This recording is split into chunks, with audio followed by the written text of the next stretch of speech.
Hey guys, thanks for watching.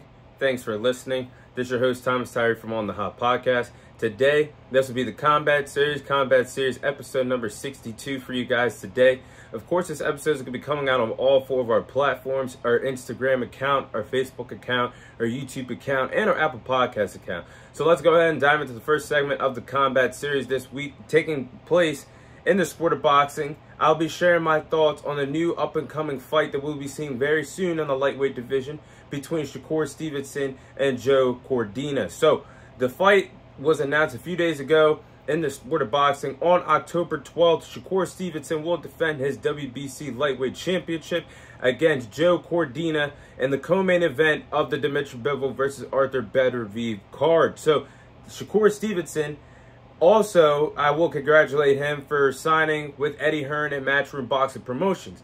As you guys know that follow the sport of boxing, Shakur Stevenson's final fight with ESPN top ranker Bob Arum took place this summer, July 6th, when he defended the title against Artem Artunia.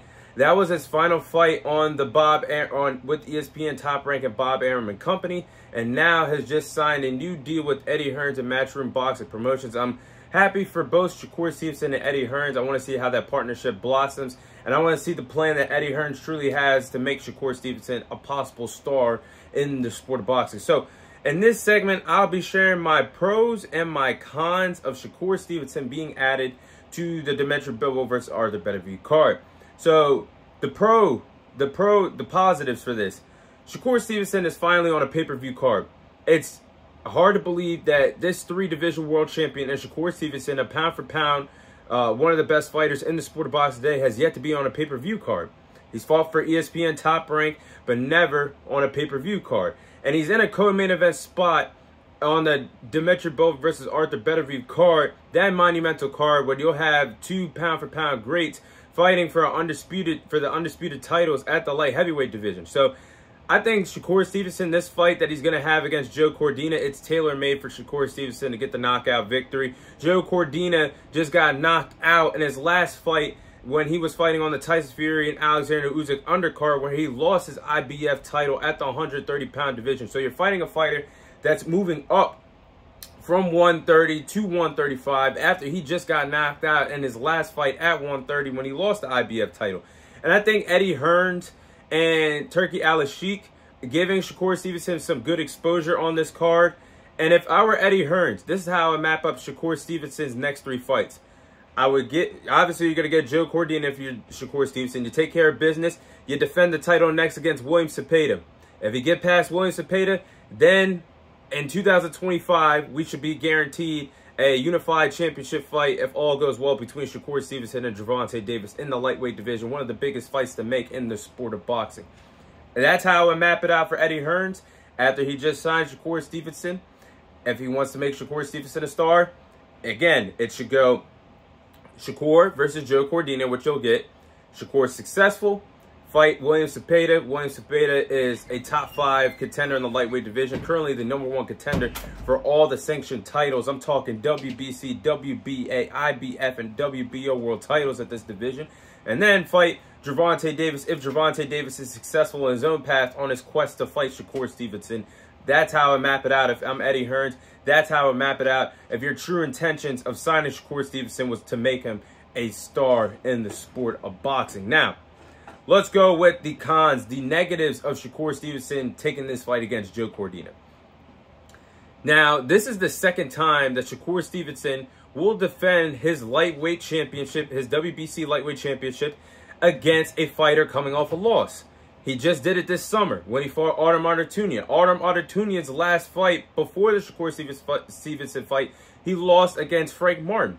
Now you're fighting Joe Cordina, who is moving up from 130 to 135. And Joe Cordina's last fight, he got knocked out on the undercard of the Tyson Fury versus Alexander Usyk undercard, where he lost his IBF world title. So this is not a good look for Shakur Stevenson, fighting back-to-back challengers coming off of losses, and they're getting world title opportunities to fight Shakur Stevenson. Now, also a pet peeve for this, I think this is a bad look for Shakur Stevenson also, because he's coming off the two back-to-back bad performances in fans' eyes. Even though he won these fights by unanimous decision, I mean, he was running around the ring like a track star against Edwin De Los Santos. Then you had a snooze fest performance against Armando Tunya. You keep fighting these fighters that he's better than. Shakur Stevenson is supposed to be fighting the best of the best. And I understand you can't fight A-level competition every time in the sport of boxing, but hell, make it interesting. Give us, the fans, something worth our while to invest in. Not C+, C- fighters every time we see you tune in when you got to defend your world title. That's going to make fans not invest in you. And after that, the worst part of it is also, he doesn't have knockout power. And that's okay. But you being a technical boxer, you having these defensive skills that you've been gifted with, and you do nothing with it, and you're just a comfortable fighter, how are fans supposed to really be invested in you to be a superstar in the sport of boxing? Not everybody can have knockout power. I understand that. But you could be a phenomenal technical boxer that still has fans buzzing about your performances. Shakur Stevenson, his last performance, he just had fans walking out New York, New Jersey, and his home crowd before the 12th and final round began. That's a bad look. And you're fighting somebody. Shakur Stevenson has no choice but to knock out Joe Cordina in that co-main event slot of that Dimitri Bivol versus Arthur Beterbiev card. He has no choice, because how can you not knock out somebody that just got knocked out in their last fight and they're moving up in weight? The confidence level for Joe Cordina is, it might not be there, honestly. So I have to see Shakur Stevenson get a knockout victory here, or it's going to be even worse. If you thought the treatment that he got against Armando Tunya when he fought for free on ESPN, imagine what he does on a big-time stage like this and stinks up the joint all the way in Saudi Arabia, where Eddie Hearns and Turki Al-Sheikh basically believed in you to make an impact on this card. You're the only American fighter that's on this card, to my knowledge. The only male American fighter on this card. I think he needs to make the best out of it. But honestly, now that I think about it, if anything, Shakur Stevenson should have offered Edwin De Los Santos a rematch. I mean, to call his bluff about his hand hurting and that fight where he won the vacant WBC lightweight title last year. I mean, to my knowledge and to what I've seen, I have yet to see Shakur Stevenson give a doctor's note, some footage of his hand being banged up, anything.